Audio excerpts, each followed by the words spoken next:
बिहार में कल जातिगत जनगणना के आंकड़े जारी हुए हैं।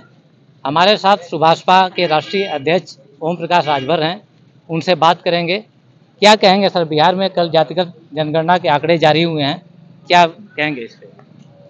देखिए, जिस सामाजिक न्याय की दुहाई माननीय लालू यादव जी, माननीय नीतीश जी जो सामाजिक न्याय की दुहाई देते हैं, वो पोल खुल गई कि 36% जो अति पिछड़ा है, अति पिछड़ों के साथ अन्याय हुआ।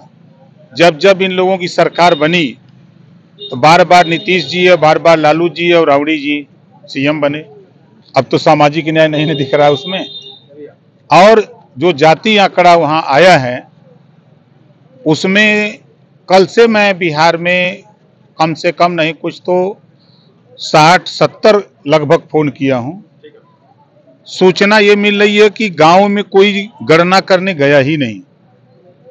अब जैसे वहां मैं लगभग 4 महीने से 29 जिले में हम काम कर रहे हैं। रजवार, राजबंशी, राजधोब, राजभर और भर, एक एक विधानसभा कह लीजिए या एक एक लोकसभा कह लीजिए, एक एक लोकसभा में 1 लाख, 1.5 लाख, 2 लाख, 2.5 लाख तक वोट है।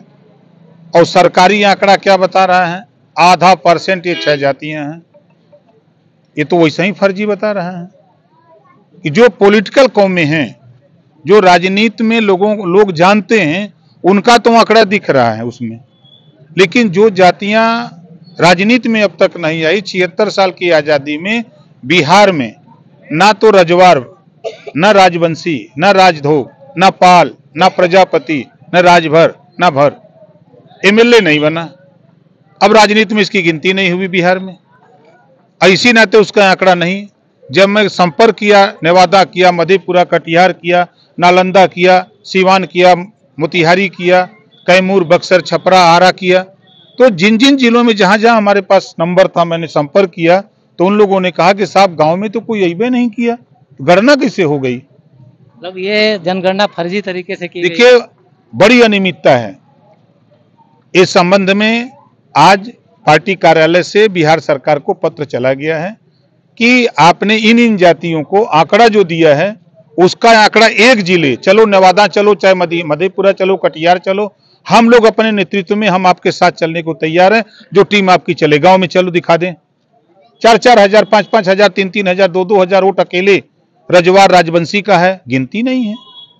भर राजभर का है, गिनती नहीं है।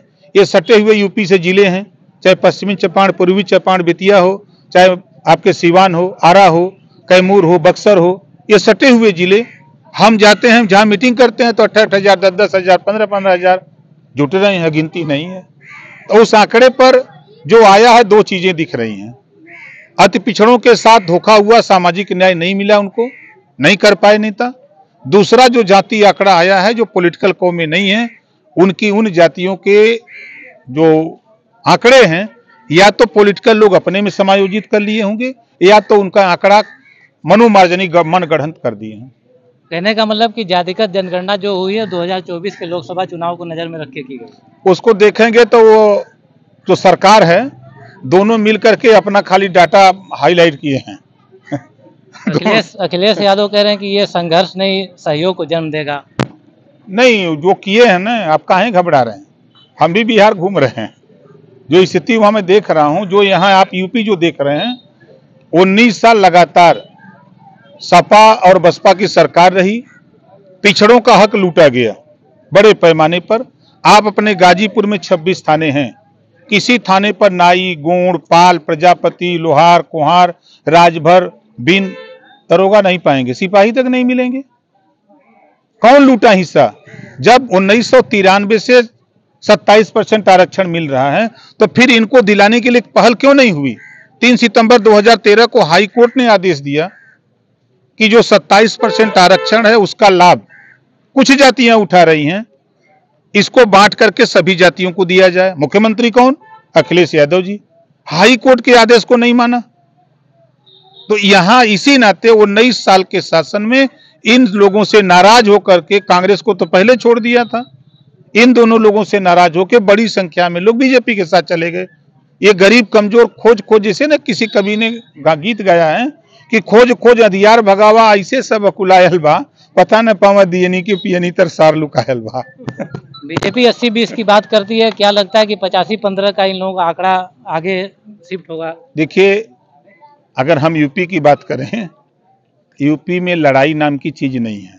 आप जहां खड़े हैं, ये बलिया लोकसभा है, हम गारंटी के साथ कह रहे हैं कि यहाँ विपक्ष का जो गठबंधन है नहीं जीतेगा, गाजीपुर में नहीं जीतेगा। जब ये दोनों मिल करके लड़े तब वो रिजल्ट था, दोनों अलग हो गए। अब समाजवादी पार्टी को या बहुजन समाज पार्टी को कौन मदद करेगा? क्या कांग्रेस का क्या जनाधार है यहाँ? ममता जी आकर के बंगाल से कई वोट दिलाएंगी, लालू जी आके कई वोट दिलाएंगे, केसीआर जी तमिलनाडु से आके कई वोट दिलाएंगे। किसी का जनाधार यहाँ तो नहीं है। आज हम नहीं कहते, अगर हम यहाँ खड़े हों तो नहीं कुछ कर सकते तो 40-50 हजार वोट तो हम दिलवाई देंगे, है ना? तो इस नाते यहाँ भी लड़ाई नाम की चीज नहीं है। खाली यही बलिया की बात नहीं, मैं नहीं कर रहा हूँ। हम उत्तर प्रदेश के 75 जिले, बुंदेलखंड के 7 जिले में घूम के देख चुका हूँ और देख रहा हूँ। चाहे वो सहारनपुर, बागपत, शामली का इलाका हो, मथुरा आगरा का इलाका हो, एटा एटावा, कनौज कासगंज का हो, चाहे आपके इलाहाबाद का इलाका हो, हम घूम करके देख रहे हैं, कहीं लड़ाई नहीं है। ये झूठ मूठ का चिल्ला रहे हैं। आप देखिएगा ना कि सपा, बसपा, कांग्रेस, ये सब लोग मोदी जी को प्रधानमंत्री बनाने के लिए लड़ेंगे। तो हमारे साथ ओम प्रकाश राजभर जी थे, जिन्होंने बेबाकी से अपनी राय रखी और मुख्य बात इन्होंने कही कि जातिगत जनगणना में बिहार में अनियमितता हुई है।